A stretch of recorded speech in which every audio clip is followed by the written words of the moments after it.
नमस्कार दोस्तों, स्वागत है आपका GS solutions with Ashwin sir. आज हम मध्यकालीन भारत की जो सीरीज़ शुरू कर चुके हैं उसको आगे बढ़ा रहे हैं। और आज हम बात करेंगे मोहम्मद गौरी और पृथ्वीराज चौहान के संघर्ष के बारे में। पिछले वीडियोस का जो लिंक है वो इस वीडियो में मैं ज़रूर डालूँगा। आप भारत में मुस्लिम इन्वेजन्स को वहाँ से ज़रूर देखिएगा, तो ये वीडियो आपके दिमाग में और अच्छे से बैठेगा। तो वो क्या परिस्थितियाँ थी कि मोहम्मद गौरी या मोहम्मद बिन साम भारत आए। भारत पर इन्होंने एक तुर्क शासन की स्थापना की। भारत की पॉलिटिकल कंडीशन क्या थी, ये सब आज हमारा टॉपिक है।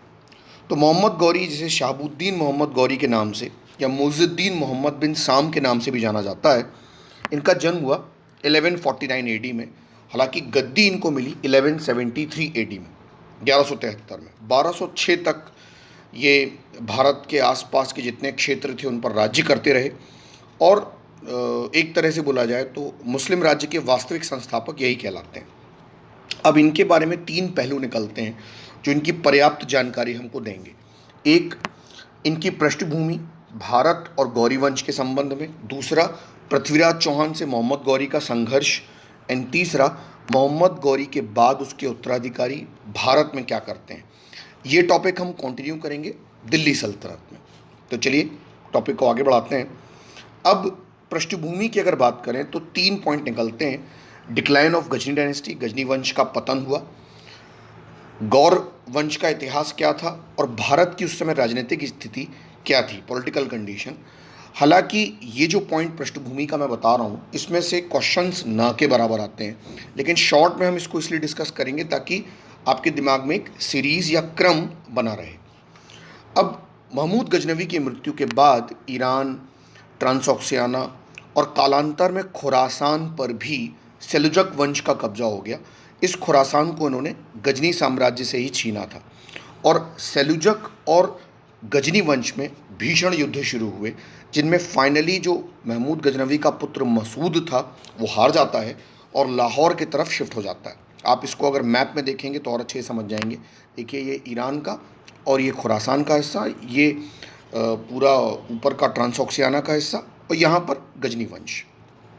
अब जब सेलुजक वंश से हार के गजनी वंश खास तौर पर पंजाब, गजनी और नॉर्थ वेस्ट ऑफ इंडिया तक सीमित हो गया तो इसको राजपूतों से भी काफ़ी संघर्ष करना पड़ा। राजपूत अटैक भी इन पर काफ़ी हुए, जिसका रिजल्ट निकला कि गजनी वंश काफ़ी कमज़ोर पड़ गया और कालांतर में इसका भी पतन हो गया। इसकी जगह पर नॉर्थ इंडिया में नए वंश उभरे जिनमें तुर्क भी थे और राजपूत भी थे, प्लस इन गजनवियों के भी सक्सेसर्स निकल कर आए जो कि कहलाए गौर। ये कैसे हुआ मैं बताता हूँ आपको। दरअसल in the middle of the 10th-12th century, 12वीं सदी के मध्य में पूरे मध्य एशिया की पॉलिटिकल कंडीशन बदल गई। जो मैंने अभी सेलुजक वंश का जिक्र ऊपर किया था, जो कि इस पूरे ईरान और यहाँ पर ट्रांसऑक्सियाना पर कब्जा किया हुआ था, इस सेलुजक वंश का भी कालांतर में पतन हो गया। इसको भी तुर्क कबालियों ने हरा दिया और इसी को रिप्लेस करके ईरान में आ गया ख्वारिज़मी वंश। ये जो ईरान का मैप है यहाँ पर ख्वारिज़मी वंश आ गया। एंड देन इसके बाद जो मैंने अभी आपको बताया, जहाँ जहाँ पर गजनी वंश बचा हुआ था उसकी जगह पर आ गया गौरी साम्राज्य, जो खास तौर पर नॉर्थ वेस्ट ऑफ अफ़गानिस्तान में सीमित था। याद रखिएगा, गौरी साम्राज्य इसको इसलिए भी कहते हैं क्योंकि गजनी में ही गौर नामक एक प्रदेश है। आप मैप में देखिए, ये वाला हिस्सा जो है गजनी जहाँ लिखा हुआ है, यहाँ पर गौर नाम की एक जगह है, वहीं पर इसलिए इसको गौर साम्राज्य भी कहते हैं। कालांतर में इस साम्राज्य को शंसबनी वंश भी कहा जाने लगा, जो कि ताजिक मूल के थे और इनका इलाका नॉर्थ वेस्ट ऑफ अफ़गानिस्तान था। लेकिन यहाँ पर हमको दो पॉइंट और याद रखने हैं ताकि गौर साम्राज्य का इतिहास हम समझ सकें। एक, ये गजनी के ही मातहत शासक थे। गजनी शासक जितने थे उनके ही अंडर में कार्य करते थे। बाद में जाकर इन्होंने गजनवियों से अपने आप को अलग कर लिया और इनको अलग करवाने में महत्वपूर्ण भूमिका निभाई गौर वंश के महानतम शासक ने, जिसका नाम था अलाउद्दीन, सुल्तान अलाउद्दीन। इसने जहाँसोज की उपाधि ली। जहाँसोज का मतलब होता है, इसको कहते हैं जहाँसोज, जहाँसोज का मतलब होता है पूरे जहान को जलाने वाला, संसार को जलाने वाला। और उसने कई बार गौर साम्राज्य का नेतृत्व करके नॉर्थ वेस्ट ऑफ अफ़गानिस्तान के जितने भी गजनी साम्राज्य के क्षेत्र थे उनको जीत लिया। अब यहाँ पर तो वापस गौर वंश अपनी पुनरुत्थान पर था और गजनी वंश पतन पे था। और इसी पृष्ठभूमि में, इसी बैकग्राउंड में हम आते हैं थोड़ा और आगे, जब खुरासान के इलाके में भी गौरी साम्राज्य अपनी सीमाएं बढ़ा रहा था और इसका झगड़ा चल रहा था ईरान के ख्वारिज्म से। लेकिन यहाँ पर फाइनली ख्वारिज्म जीतते हैं और गौरी जो थे वो मध्य एशिया से अपना विस्तार नहीं कर पाते हैं। मतलब फाइनली ये जो गौरी साम्राज्य था ये सिर्फ अफ़गानिस्तान तक है। मेरे ख्याल से इतनी जानकारी पर्याप्त है, इससे ज़्यादा डिटेल में हम बात नहीं करेंगे। अब जब इस पूरे इलाके में ख्वारिज़मी साम्राज्य है तो जो गौरी साम्राज्य है वो अपनी सीमाएं बढ़ाता है भारत की तरफ, यानी भारत के नॉर्थ वेस्ट ऑफ इंडिया की तरफ बढ़ता है। और इसी क्रम में, इसी पूरे एक बैकग्राउंड में गौरी साम्राज्य के शासक बनते हैं, गौरी डायनेस्टी के, मोहम्मद गौरी, जो कि कुतुबुद्दीन के पुत्र थे। कुतुबुद्दीन के 6 पुत्र उनमें एक ये थे। और 1173 में ये गजनी की गद्दी पर बैठते हैं। गजनी अब जगह है, वंश नहीं है, याद रखिएगा। गजनी में ही गौर शामिल है, इसलिए मैंने गजनी वर्ड यहाँ लिखा है। इनके बड़े भाई गौर प्रदेश से शासन कर रहे थे इन्हीं के अंडर में। मतलब पूरा का पूरा शासन किसके कंट्रोल में था? मोहम्मद गौरी के। अब यहाँ पर 2 क्वेश्चन आते हैं कि मोहम्मद गौरी किस वंश का था। तो मैं ऑलरेडी बता चुका हूँ, ये शंशबनी वंश का था, जो मैंने आपको ऊपर बताया। देखिए ये शंशबनी वंश का था, ताजिक मूल के थे और गौर प्रदेश से बिलोंग करते थे, इसलिए इसको गौर साम्राज्य या गौर डायनेस्टी कहते हैं। देन एक क्वेश्चन और पूछा जाता है कि भारत में आने के इसके क्या उद्देश्य थे। याद रखिएगा, हम ऊपर डिस्कस करते आ रहे हैं, अब झगड़ा धन को लेकर कम था, अब झगड़ा था अपने राज्य के विस्तार को लेकर। तो इसलिए इसका भारत आने का उद्देश्य क्या था? मुस्लिम राज्य की स्थापना, यानी अपना साम्राज्य विस्तार करना, जो कि मोहम्मद गौरी के पहले से ही स्टार्ट हो चुका था। खैर, अब हम आगे बढ़ते हैं और अब देखते हैं कि मोहम्मद गौरी भारत कैसे आया। दरअसल मोहम्मद गौरी का भारत आना एक उसी पद्धति का परिणाम था जो शुरू से चली आ रही थी। भारत के नॉर्थ वेस्ट की बाउंड्री जो है वो इनसिक्योर थी और बड़ी आसानी से गोमल दर्रे को क्रॉस करता हुआ मोहम्मद गौरी मुल्तान और उच्च के क्षेत्रों को जीत लेता है। ये भारत में इसका प्रथम आक्रमण था 1175 एडी में। अक्सर एग्जाम में ये पूछता है, तो आपको ये याद रखना है। सबसे पहले इसने मुल्तान को जीता, देन उच्च को, जो कि नॉर्थ वेस्ट ऑफ इंडिया की बाउंड्री थी। उस समय भारत की स्थिति ये थी, खासतौर पे पॉलिटिकल, अजमेर में चाहमान या चौहान वंश थे, दिल्ली में तोमर वंश था। हालांकि बाद में दिल्ली और चौहान एक ही हो गए, यानी तोमर और चौहान एक हो गए, क्योंकि इन दोनों के बीच में वैवाहिक संबंध थे। देन जो गुजरात था वहाँ पर चालुक्य वंश था। आपको याद होगा, मैंने बताया था महमूद गजनवी के टाइम पे यहाँ पर चालुक्य वंश पहले से था, इसको सोलंकी वंश भी कहते हैं। अब यहाँ राजा थे भीम सेकंड, इनको मूलराज द्वितीय भी कहते हैं, और इनकी जो माता थी नायक देवी, इनके अंडर में शासन चल रहा था। अब इस समय इस पॉलिटिकल कंडीशन में मोहम्मद गौरी इस मुल्तान की जीत से बड़ा ही उत्साहित हो जाता है, बहुत एक्साइटेड होता है। और चूंकि इसने कन्नौज के बारे में काफ़ी सुन रखा था, आपको शायद पता होना चाहिए कि कन्नौज को लेकर एक ज़माने में त्रिपक्षीय संघर्ष हुआ था, जिसमें राष्ट्रकूट, पाल वंश या प्रतिहार वंश या चालुक्य वंश इन्वॉल्व था। तो कन्नौज धन धान्य से परिपूर्ण था, तो इसका मेन उद्देश्य था कि कन्नौज तक पहुँचे। लेकिन कन्नौज तक पहुँचना इतना आसान नहीं था। उस समय कन्नौज में गढ़वाल वंश था और यहाँ के राजा थे जयचंद। अब मोहम्मद गौरी क्या करता है, 1178 एडी में ये राजपूताना रेगिस्तान को क्रॉस करता है। राजपूताना रेगिस्तान को क्रॉस करता हुआ ये देखिए यहाँ से होता हुआ ये गुजरात की सीमा में एंट्री ले लेता है। और अब ये सोचता है कि ये भी महमूद गजनवी की तरह बहुत भीषण अटैक करेगा, सोमनाथ मंदिर हो या गुजरात का हिस्सा हो वहाँ पर। परंतु यहाँ पर परिस्थितियाँ बदल जाती हैं। यहाँ पर पृथ्वीराज चौहान का भी जिक्र मैं करूँगा। परिस्थितियाँ क्यों बदलती है? क्योंकि जब ये गुजरात पर आक्रमण करता है तब अनिलवाड़ के पास माउंट आबू की पर्वत की तलहटी के नीचे मोहम्मद गौरी की बुरी तरह पराजय होती है और भारत में यह इसकी प्रथम पराजय थी। अक्सर एग्जाम में क्वेश्चन पूछता है कि मोहम्मद गौरी की भारत में पहली पराजय कौन सी थी। इसको बैटल ऑफ गुजरात भी कहते हैं या कायदारा का युद्ध, कहीं कहीं अनिलवाड़ का युद्ध भी मिलता है। तो मोहम्मद गौरी यहाँ पराजित हो जाते हैं। अब यहाँ एक बात और आपको बताता चलूँ, अभी मैं आगे इसका जिक्र करूँगा। आगे जाकर भीम सेकंड अजमेर के चौहान वंश के पृथ्वीराज तृतीय को भी हराते हैं। इसको हम आगे बढ़ाते हैं डिस्कशन को, क्योंकि यही पॉलिटिकल कंडीशन आपको समझाएगी कि कैसे मोहम्मद गौरी और पृथ्वीराज चौहान का आमना सामना होता है।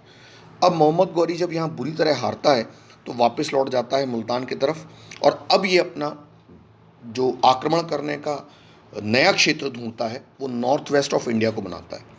अब इस समय पृथ्वीराज चौहान भी ज़बरदस्त नेम और फेम कमा रहे थे। और पृथ्वीराज चौहान के बारे में अगर हम देखें तो मेरे सबसे फेवरेट कैरेक्टर्स में से हैं जैसे कि महाराणा प्रताप, शिवाजी, काफ़ी इज्जत के साथ और काफ़ी वीरगाथा काव्य में नाम लिया जाता है। तो इन्हें पृथ्वीराज चौहान को राय पिथौरा के नाम से भी जाना जाता है, और इन पर चंद्र बरदाई ने, जो इनका दरबारी कवि था, पृथ्वीराज रासो लिखा था। इनके बारे में कुछ तथ्य हैं, जैसे 1178 AD में मात्र 14 वर्ष की उम्र में ये गद्दी पर बैठते हैं। देन जो अभी मैंने ऊपर बताया, इनके पिता जो सोमेश्वर थे वो दिल्ली के तोमर वंश में उन्होंने विवाह किया था। तो जब इनके पिता दिल्ली के तोमर वंश में विवाह करेंगे तो पृथ्वीराज चौहान एक तरह से दिल्ली के भी रिलेटिव हो गए, और अनंगपाल तोमर जो कि पृथ्वीराज के पिता के ससुर थे वो अब पृथ्वीराज के नाना हो गए।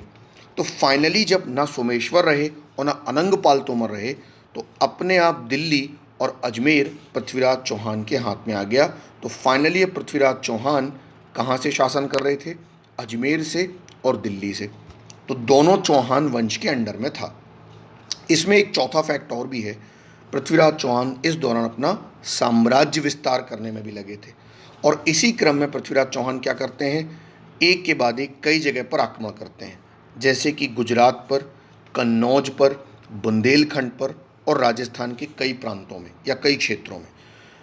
1182 AD में 1182 के आसपास ये चंदेल शासक परमर्दी देव को हराते हैं। इसमें आला उदल की कहानी बहुत फेमस है।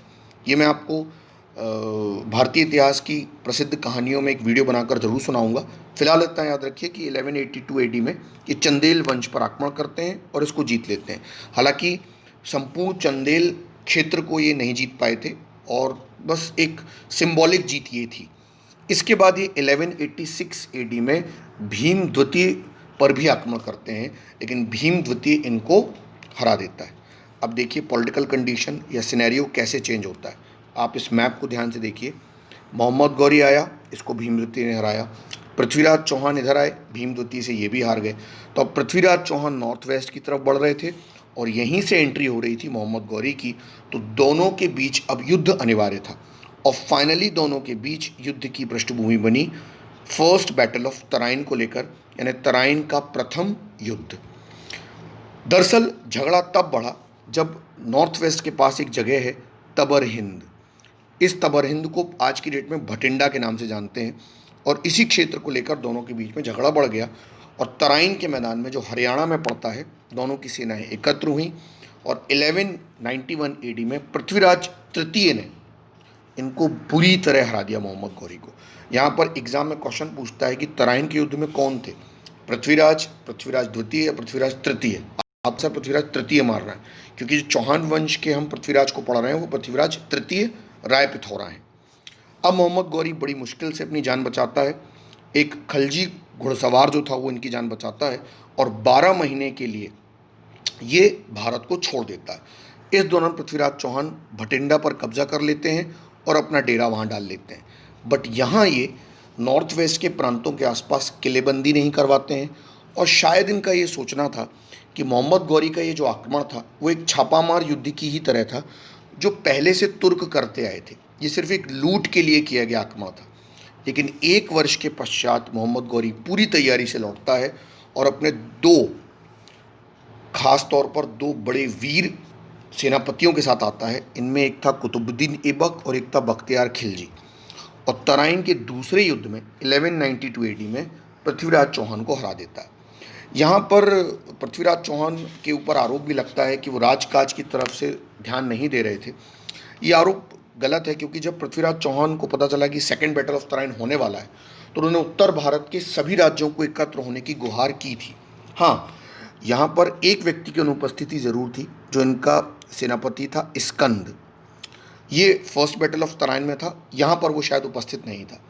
दूसरी चीज़ एक ये भी थी कि तुर्क सेना काफ़ी संगठित थी, बख्तरबंद सेना थी, घोड़ों पर अश्वारोही सेना बहुत ही तुर्क शासन के अधीन संगठित रूप में भारत आई थी। देन इसके अलावा ये एक मुस्लिम झंडे के नीचे थे, जबकि राजपूतों में आपसी वैमनस्य काफ़ी था। हालांकि पृथ्वीराज चौहान के बारे में कहते हैं कि इनकी सेना 3 लाख के बराबर थी। ये अतिशयोक्तिपूर्ण ज़रूर लगता है। खैर, इसके बाद कई और कहानियाँ भी हैं। तो पृथ्वीराज चौहान के बारे में चंद बरदाई जो उनके राजकवि कहते हैं कि वो तीर से मोहम्मद गौरी की हत्या करते हैं और उनको अंधा भी कर दिया गया था। ये वीरगाथा काव्य के हिसाब से जो हिंदी साहित्य है उसके लिए अच्छा है, परंतु ऐतिहासिक तथ्य नहीं है। हुआ ये कि पृथ्वीराज चौहान को सरस्वती नदी के किनारे पकड़ लिया गया और मोहम्मद गौरी ने इनको अजमेर से कुछ दिन शासन चलाने की इजाज़त भी दी, और इसके हमको प्रॉपर एविडेंस मिलते हैं। एविडेंस कैसे मिलते हैं? जब जो मुद्रा लेख मिले हैं मोहम्मद गौरी के, उसमें एक तरफ पृथ्वीराज चौहान लिखा हुआ है, एक तरफ पृथ्वीराज चौहान है और एक तरफ मोहम्मद गौरी है। इसको आप बोल सकते हैं श्री मोहम्मद शाम लिखा हुआ है। तो इसके एविडेंस हमको मिलते हैं। खैर, इस युद्ध का रिजल्ट ये हुआ कि तुर्क सल्तनत भारत में आ गई। लेकिन अभी एक युद्ध और बाकी था जिसका कैरेक्टर का जिक्र मैंने नहीं किया था, जयचंद के साथ, जो चंदावर के युद्ध में 1194 में मोहम्मद गौरी से हारा। अब यहाँ एक स्टोरी और भी है कि पृथ्वीराज चौहान और जयचंद के बीच में वैमन था, और इसीलिए जयचंद ने, जो कि कन्नौज के गढ़वाल वंश के थे, उन्होंने इस युद्ध में पृथ्वीराज चौहान का साथ नहीं दिया, क्योंकि पृथ्वीराज चौहान का जयचंद की पुत्री के साथ गंधर्व विवाह हुआ था। देखिए, ये भी थोड़ा कहानी के ही जैसा लगता है। याद रखिएगा, गढ़वाल वंश और चौहान वंश के समय के बीच में बहुत पुराना बैर था। तो कन्नौज का इस युद्ध में शामिल ना होना, चाहे तराइन का पहला हो या दूसरा युद्ध हो, कोई नई बात नहीं थी, क्योंकि इसके बाद फिर देखिए जयचंद को मोहम्मद गौरी जो है चंदावर के युद्ध में हराता है। अब इस युद्ध में जीतने के बाद मोहम्मद गौरी क्या करता है? कुछ कॉइन्स जारी करता है जिनमें देवी लक्ष्मी की आकृति बनी थी। देन 1206 तक ये भारत में कई बार एंट्री लेता है और फिर चला जाता है। शासन ये गौर के क्षेत्र से ही करता है। डायरेक्ट रूल कभी भी भारत में स्थापित करने की कोशिश नहीं की। बट 1206 के आसपास जब ये गौर प्रदेश की तरफ जा रहा था, तो नॉर्थ वेस्ट के पास, उत्तर पश्चिम भारत के पास, एक खोखर नाम की जनजाति मिलती है जो अचानक से इस पर आक्रमण कर देती है, और फाइनली मोहम्मद गौरी की भी इसमें मृत्यु हो जाती है। अब इसकी मृत्यु के बाद भारत में इसके 2 उत्तराधिकारी हैं, एक बख्तियार खिलजी जिसका जिक्र मैंने किया, और एक कुतुबुद्दीन ऐबक। कुतुबुद्दीन ऐबक भारत में गुलाम वंश की स्थापना करते हैं और लाहौर को अपनी कैपिटल बनाते हैं, जो कि मैं दिल्ली सल्तनत में बताऊंगा। देन बख्तियार खिलजी पहला मुस्लिम शासक था जिसने बंगाल और बिहार को जीता, और इसने बंगाल के शासक लक्ष्मण सेन को हराया था। ये एग्ज़ाम में कई बार पूछा है। कभी एग्ज़ाम में पूछे कि कौन सा मुस्लिम शासक था जिसने बंगाल बिहार को पहली बार जीता, तो वो थे बख्तियार खिलजी। इसने नालंदा और विक्रमशिला विश्वविद्यालय को भी नष्ट कर दिया था। तो ये 2 उत्तराधिकारी भारत में मोहम्मद गौरी का अधूरा काम पूरा करते हैं। तो इस तरह भारत में तुर्क सल्तनत आ जाती है, और धीरे धीरे इस तुर्क सल्तनत को आगे बढ़ाते हैं ऐबक और इल्तुतमिश। तो उम्मीद करता हूँ आपको मेरा वीडियो समझ में आया होगा। इसको सब्सक्राइब जरूर कीजिएगा, लाइक ज़रूर कीजिएगा, और कोई भी अगर आपको सजेशन देना हो या पूछना हो तो मुझे व्हाट्सएप कीजिएगा। Thank you so much.